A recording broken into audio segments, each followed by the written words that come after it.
For 6.5 years, he played the grieving husband. The trembling voice on television, the tears that came right on cue. He begged the cameras, "Please, just come home." The world believed him. The reporters comforted him. The neighbours prayed for him. But every time he walked down those stairs, his shoes clicked against the concrete that hid her. His missing wife wasn't missing at all. She was right there, beneath his feet, and every desperate plea he made to bring her home was said whilst he was standing on her grave.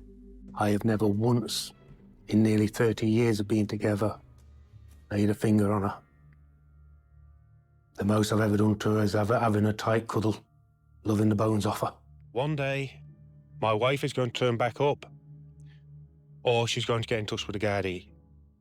One way or another, this will all come out, and in time it'll all prove that I've done nothing wrong. Tina Satchwell was 45 years old when she disappeared in March 2017. Born Tina Dingovan on the 30th of November 1972 in Fermoy, County Cork, Ireland. She was a petite woman standing 5 feet 4 inches tall with blonde shoulder-length hair and striking blue eyes. She had a Tweety bird tattoo on her chest and a belly button piercing that friends and family knew well. Those who knew her described her as bright, bubbly, and beautiful. She had a warmth about her that drew people in. But Tina's early life had been complicated. She was raised by her grandmother, Florence Dingovan, believing Florence was her mother until she was old enough for confirmation. When she went searching for her birth certificate, she discovered the truth. Her biological mother was Mary Collins, whom she had believed was her sister. The revelation hurt deeply, though Tina remained devoted to the grandmother who had raised her with love. Fashion was Tina's passion. She had what friends called an expensive eye for clothes and jewellery. Upstairs in her home, she kept hundreds of outfits on racks, some brand new with tags still attached. She would buy items, wear them, then resell them at car boot sales across County Cork. It wasn't just about the clothes. The car boot sales were social events where she connected with a regular community of vendors and shoppers.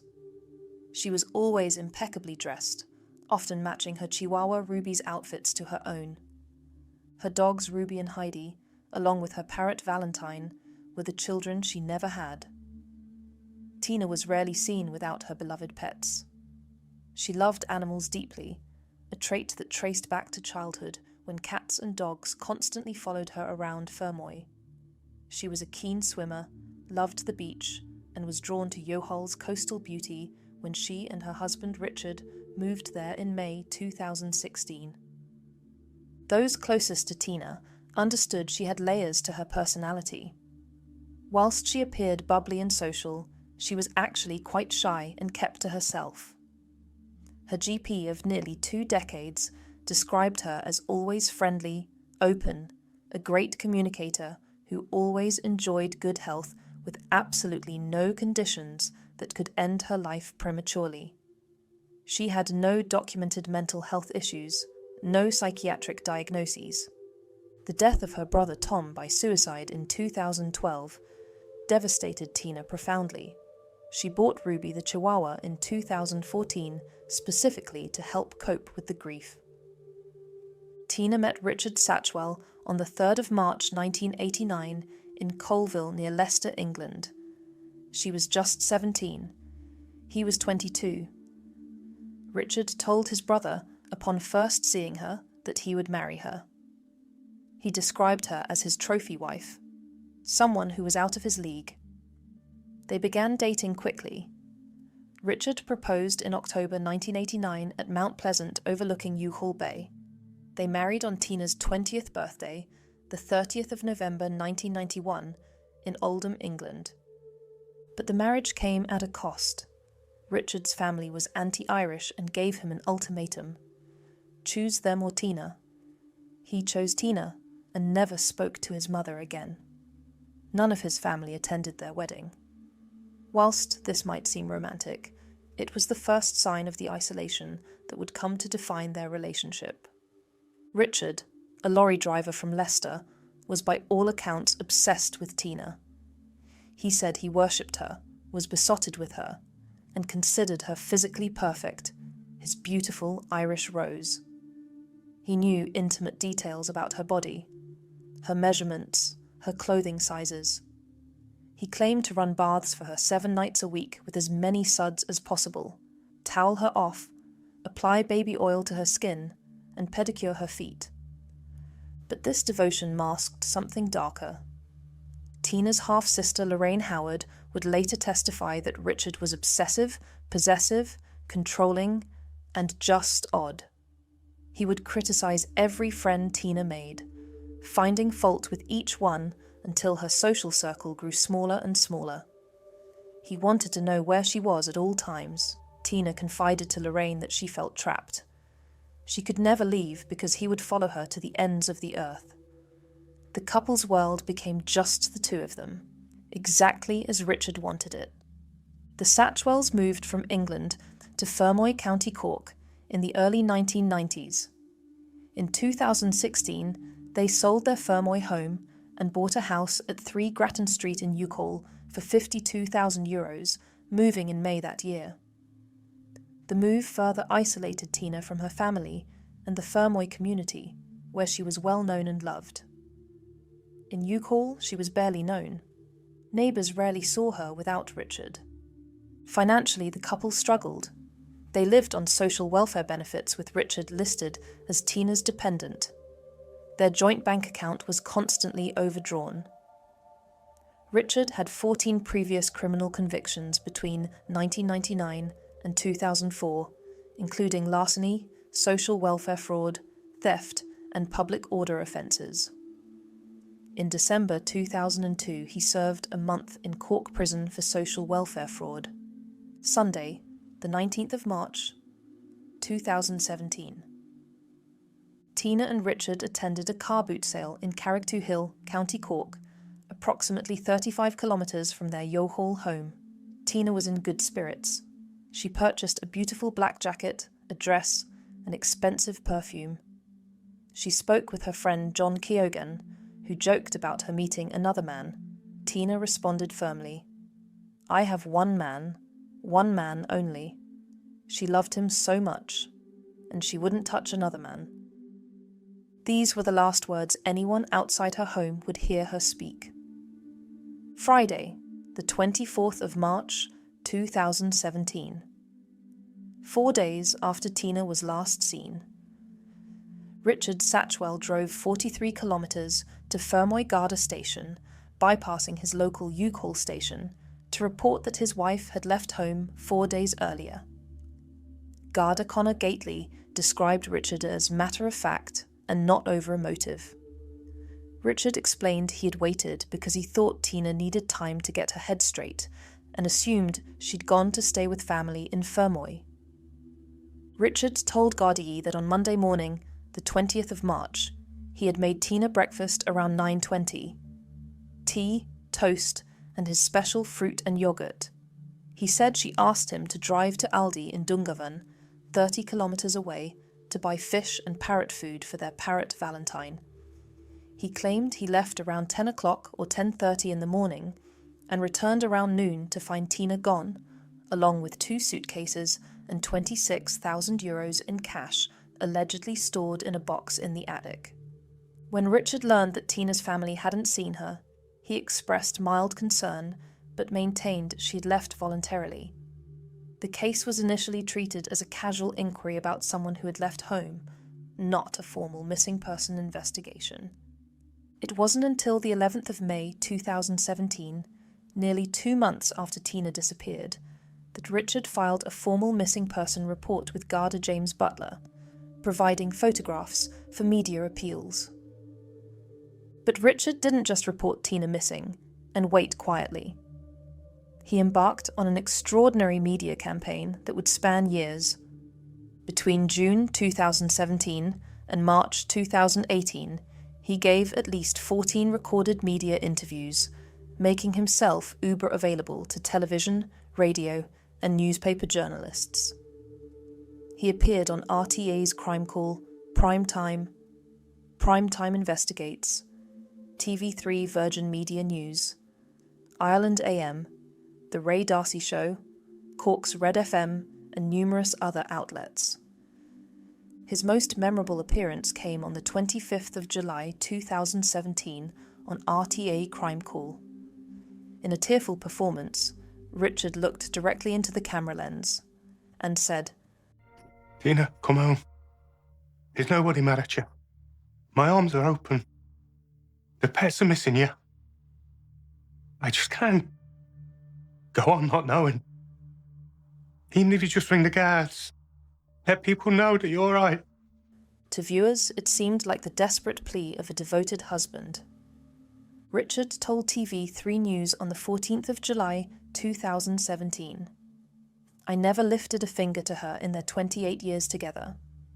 He claimed repeatedly that Tina would turn up or get in touch eventually. He said he'd be willing to take a lie detector test, though he refused when actually offered one on live radio, claiming to be feeling tired and unwell. Throughout it all, Richard maintained a narrative. He portrayed himself as a devoted husband caring for an unstable wife. He claimed that after her brother Tom's death in 2012, Tina had become increasingly troubled and violent. This narrative was entirely contradicted by family, friends, and medical records. In the days and weeks following Tina's disappearance, Richard's behaviour raised eyebrows. On the 30th of March 2017, just 10 days after Tina vanished, he texted her cousin Sarah Howard offering her a chest freezer. "Sarah, do you want our big chest freezer?" The next day, he advertised it on the Done Deal website. "Large chest freezer free to take away, working perfect, just needs a clean." By late April and early May 2017, Richard was selling Tina's belongings at car boot sales, the very venues where she had spent happy hours. He sold her clothes, her Dr. Martens boots, bags, and accessories. When friends asked where Tina was, he told elaborate lies. She had a terrible infection from dry rot in the house and had gone to England for treatment. She was very sick and had lost 4 stone. She had a serious respiratory illness and couldn't attend car boot sales anymore. The items Tina had purchased on that last Sunday, the black jacket and dress, were found hanging over a door in their living room, unworn. She never got the chance to enjoy them. The first major Garda search of 3 Grattan Street occurred on the 7th of June 2017, less than 3 months after Tina's disappearance. Sergeant John Sharkey had already formed the opinion by late May that something criminal may have occurred. A search warrant was obtained on the basis that Tina may have been injured or incapacitated in a criminal event. 10 Gardaí spent approximately 12 hours conducting what was described as a thorough, formal search of the property. Garda Cathal Whelan photographed the home extensively. The photographs would prove haunting years later. They clearly showed relatively new, unpainted stairs, fresh plasterboard on the side of the stairs, and a new red brick wall underneath the stairwell. Forensic scientist Dr. Edward Connolly used luminol to test for blood throughout the house. The chemical reacts with blood and glows blue, but no traces were found anywhere. Not in the living room, not on the stairs, not in Richard's car. Without blood evidence and without any other obvious signs of violence, the search team collected some items, including Richard's laptop and mobile devices, but they did not break through the concrete under the stairs. They did not use a cadaver dog. They did not excavate. The house was filthy and unkempt, with dog feces covering floors and furniture, unwashed dishes piled up, and a birdcage that hadn't been cleaned in ages. In the years that followed, Gardaí conducted extensive searches across County Cork. On the 19th of August 2017, the Garda Water Unit, Irish Coast Guard, and Army personnel searched Youghal Harbour at low tide and Scrubland at Golf Links Road. In March 2018, a major operation focused on Mitchell's Wood in Castlemartyr. Over 60 trained Gardaí, Army engineers, and cadaver dogs spent nearly 2 weeks searching the 40-acre woodland site. A no-fly zone was established, but nothing was found. The investigation pursued over 400 lines of inquiry over the years. There were 60 to 65 reported sightings of Tina in Ireland and abroad. All were investigated. All proved negative. Over 170 witness statements were taken. 100 hours of CCTV footage was reviewed. The investigation seemed to be going nowhere. Then, in August 2021, everything changed. Superintendent Anne-Marie Toomey was appointed Senior Investigating Officer, her first time in this role.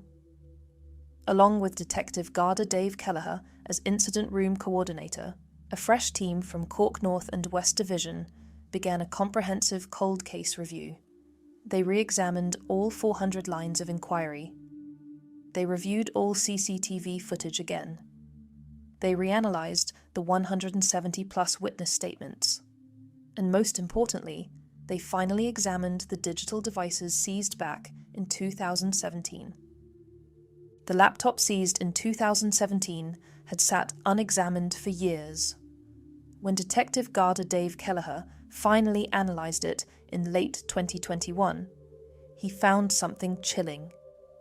On Friday, the 24th of March 2017, 4 days after Tina's disappearance, and the same day Richard reported her missing, someone had searched for quicklime on the laptop at 9:08 in the evening. They watched a YouTube video titled "Quicklime and Water Reaction Twice." Quicklime is a substance used in building, but it's also known to aid decomposition and suppress odour in mass burials. Mobile phone data extracted in February 2022 provided the second breakthrough. CCTV footage from Youghal Post Office showed Richard collecting social welfare at 11:10 on the morning of the 20th of March. Not in Dungarvan as he claimed, but in Youghal.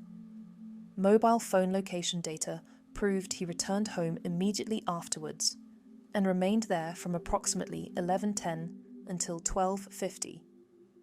This 100-minute window contradicted everything Richard had said about his movements that morning. Location data proved Richard had been home during the time he claimed to be shopping in Dungarvan. The text offering Sarah Howard the freezer was found. Email and phone records established a timeline that contradicted virtually everything Richard had claimed.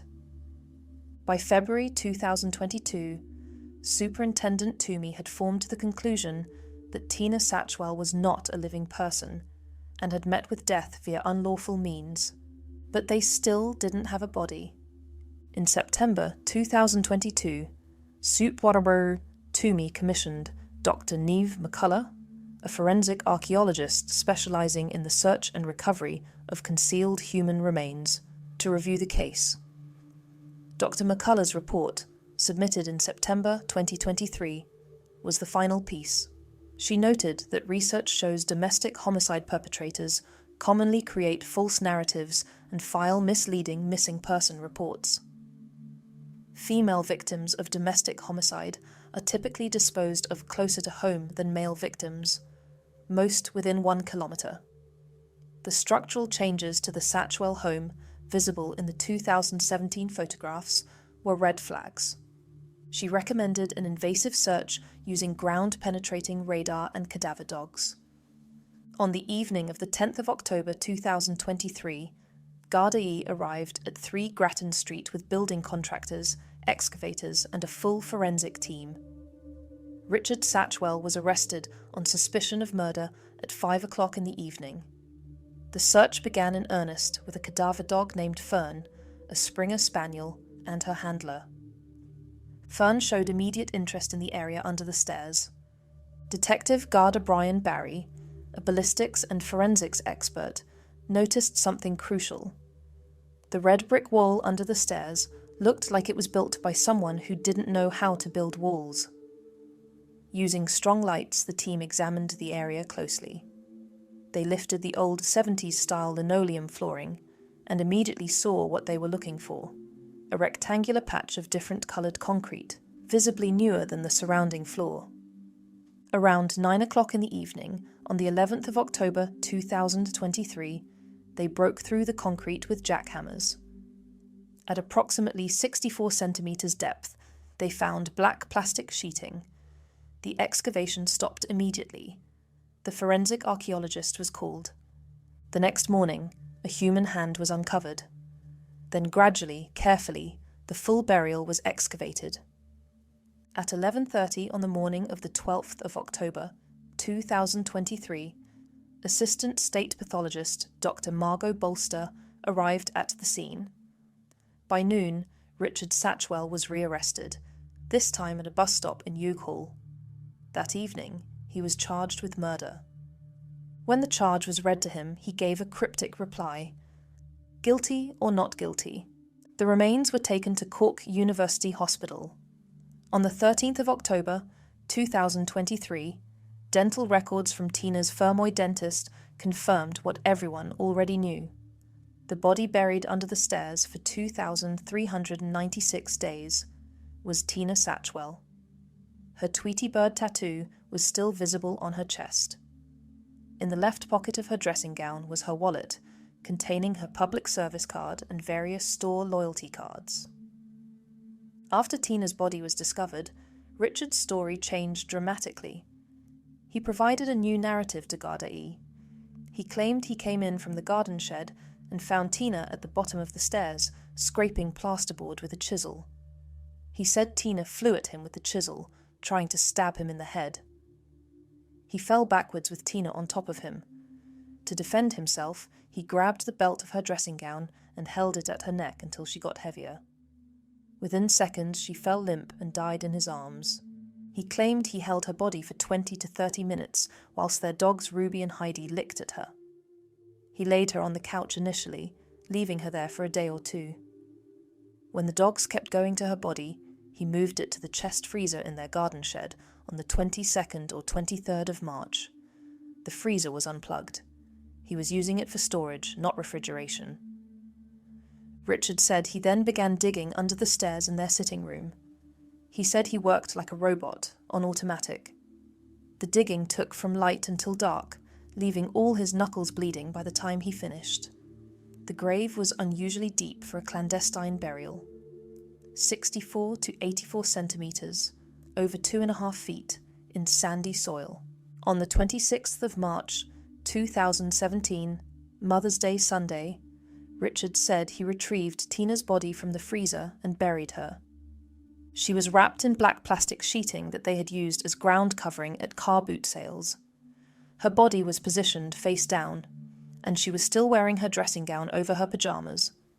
The dressing gown belt was wrapped around her in a very unusual position. Over the left side of her neck, under her right shoulder and arm, under her body, then knotted on the front of her chest. It was not threaded through the dressing gown loops. Richard claimed he wanted to bury her with dignity. He said he went to buy roses but could only find tulips because it was Mother's Day. He threw the flowers into the grave. They were never found. He claimed he placed her wedding ring in the pocket of her bathrobe so she would know the hand that killed her was also the hand that loved her. The ring was never located. He filled the grave with soil, then poured approximately 1 metre, over 3 feet, of concrete over it. He later built a red brick wall alongside the stairs and installed new plasterboard to conceal the area. Richard Satchwell's trial began in late April 2025 at the Central Criminal Court in Dublin. The trial lasted 23 days, with testimony from over 50 witnesses. Richard pleaded not guilty to murder. Lead prosecutor Geraldine Small characterised Richard as an arch manipulator who was shamelessly brazen to the very end. The forensic evidence was compelling. Dr. Margaret Bolster found no fractures anywhere on Tina's skeleton. The quicklime search 4 days after Tina's disappearance was damning evidence of consciousness of guilt. The CCTV and phone location data proved Richard had lied about his movements. Perhaps most powerful was the parade of Richard's own media appearances.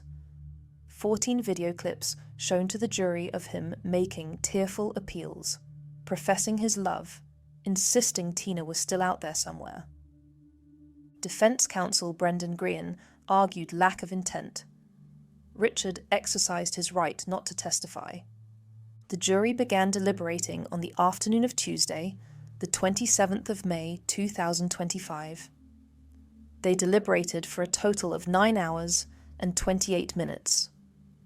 3 days later, at approximately 12:25 on Friday, they returned with a verdict. Guilty of murder, unanimous. Richard showed no emotion.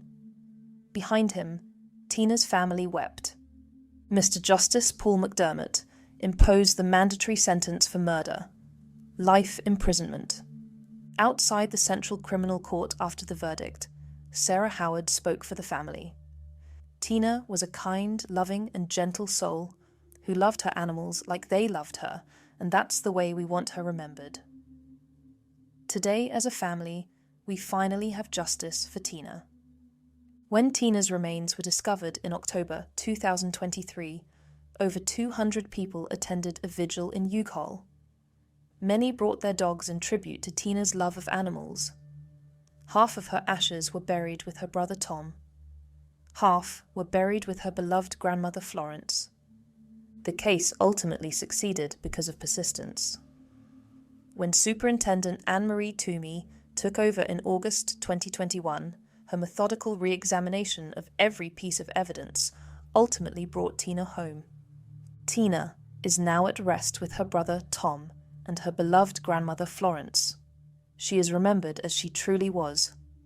Kind, gentle, loving, with an infectious smile and a passion for fashion and animals. She deserved better than the life Richard Satchwell trapped her in. She certainly deserved better than the death he gave her and the grave beneath the stairs where he buried her. But she also deserves to be remembered. And now, thanks to her family's courage in speaking out, she will be.